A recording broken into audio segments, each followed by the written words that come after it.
State of the economy today is deeply worrying.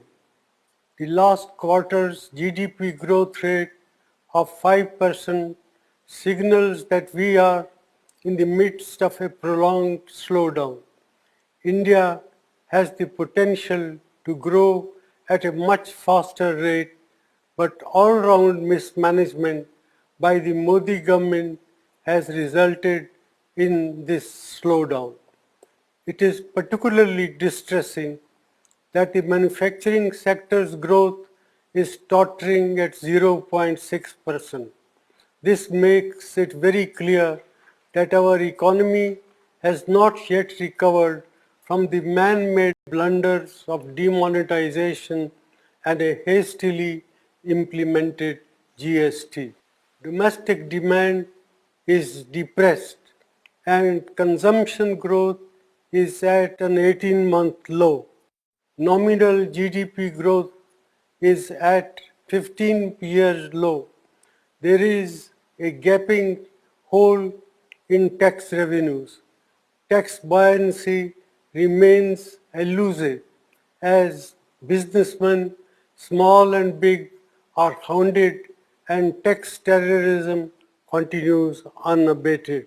Investor sentiment are in doldrum. These are not the foundations for economic recovery. The Modi government's policies are resulted in massive jobless growth. More than 3.5 lakh jobs have been lost in the automobile sector alone. There will similarly be large-scale job losses in the informal sector, hurting our most vulnerable workers. Rural India is in terrible shape. Our farmers are not receiving adequate prices and rural incomes have declined. The low inflation rate that the Modi government likes to showcase comes at the cost of our farmers and their income by inflicting misery on over 50% of India's population. Institutions are under attack and their autonomy is being eroded.